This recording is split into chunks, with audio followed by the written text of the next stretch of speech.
Okay. So let us again meet with a new question on the EQ series, a new physiology question. Again, a graph related question is there. So just look into this graph.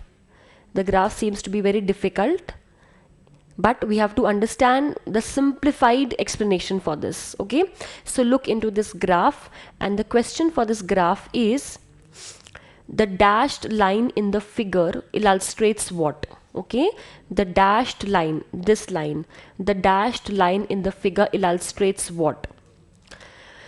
Increase total peripheral resistance.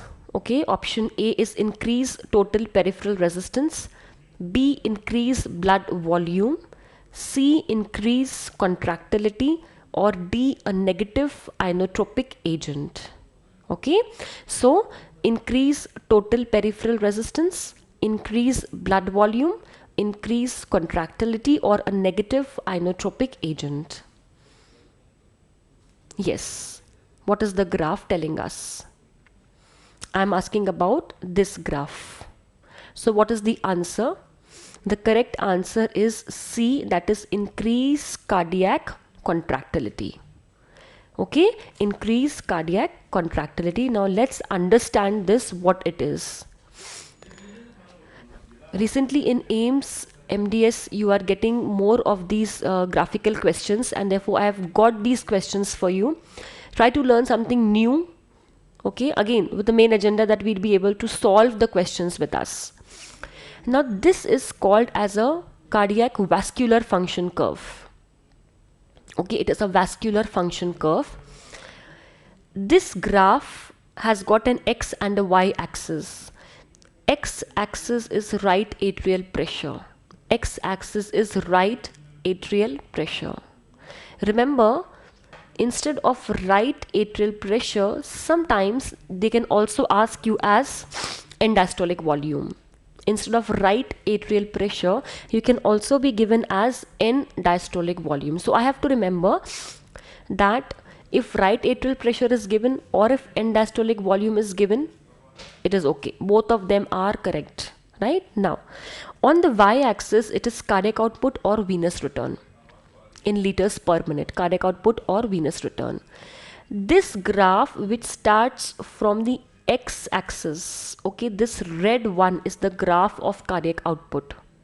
And you can see that when we are increasing the end diastolic volume, there is increase in the cardiac output, and later on it will become a plateau. That is the Frank-Starling law. But this red graph, okay, this red graph is indicative of cardiac output. This depends basically on the cardiac contractility. Cardiac contractility, that means it depends mainly upon the force of contraction of heart. It depends mainly upon the force of contraction of heart. That means what? That means that suppose if if there is sympathetic stimulation, okay, if there is sympathetic stimulation, the force of contraction will increase. If the force of contraction will increase, the cardiac output will increase. Okay, if the force of contraction will increase, the cardiac output will increase. And what is the cause of force of contraction? Cardiac contractility, which is also called as ionotropy. Also called as ionotropy. Okay, so if the force of contraction is increased and the cardiac output is increased, it is called as positive ionotropy. The graph will be shifted up. This graph. And suppose there is decrease in the force of contraction and the cardiac output is decreased. So where will this graph grow? This graph will go down. This graph will go down. So हमें क्या याद रखना है कि only this graph which is starting from the x-axis, okay, only this graph which is starting from the x-axis, if it goes up or if it is going down, okay, it is shifted up or if it is shifted down, it is indicative of force of cardiac contraction. So this one is indicating the force of cardiac contraction going up, and cardiac contraction is decreased, the graph coming down. Clear? Yes. So change in the cardiac output because of change in inotropy, that means change in force of contraction, is the graph which is starting from the x-axis. Now suppose this is the venous return graph, and you can see as the right atrial pressure will increase, the venous return will decrease. It has got an inverse relationship. The venous return will go on decreasing. Now just don't concentrate over here, okay? Now just don't concentrate on this graph. Just I'll draw a graph for you.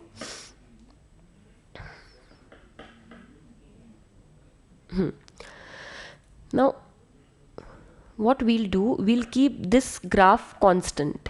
This graph I have told you it is indicative of cardiac output, but it is indicative of cardiac contraction. This is indicative of cardiac contraction, and this is indicative of my venous return. Right? So if this is shifted up or if this is shifted down, it is purely because of cardiac contraction. Not venous return. If the venous return is increased, so this will be the shifting of the graph like this, okay? This will be the shifting of the graph if the venous return is increased. And if the venous return is decreased, then the graph will come over here. Okay, the graph will come over here. So the graph which starts from the y-axis, is the venous return graphs. If it is shifted up, venous return increased. If it is shifted down, venous return decreased. And the graph which starts from the x-axis is the graph of force of contraction of heart, which we called as inotropy. If this graph is increased, okay, if this graph is shifted upward, force of contraction is increased. If this is shifted downwards, force of contraction is decreased. So be very specific. This is very important question. Recently there was also a question in AIMS MDS, this time related to arteriolar and venous compliance graph. So likewise, this graph, simple graphs are important for us. What we have to remember, that when a graph is starting from the x-axis and it is shifting upward or downward, that is purely because of force of contraction of heart, which we called as inotropy. When the graph which is starting from the y-axis is shifting, then it is purely because of venous return. That means increase in venous return or decrease in venous return. So this is the cardiac vascular function curve. And as the question was told to us, what was the question? That the dashed line reflects what? So it reflects increased cardiac contractility, which we called it also as a positive inotropic effect. That means there can be changes which can bring about the venous return. Suppose you are giving increase in the blood volume, okay, you are doing an IV blood transfusion to the patient. So what will happen at that time? At that time, this graph will increase, or this graph will be shifted. The line because of venous return will be shifted if this is normal, okay? And this is the graph of contractility. And suppose if there is a effect of sympathomimetics, then there will be shift in the graph of cardiac contraction, that is force of contraction. So I have two graphs on the same line. One is starting from the x-axis and one is starting from the y-axis. Y-axis venous return, x-axis cardiac contractility, that is inotropy. So if you have to just look over to the question, shifting of the graph, in which direction it is shifted, upwards or downwards, and there can be only two causes, either change in the venous return or change in the cardiac contractility. I have to just know which graph is of the venous return and which graph is of the cardiac contractility.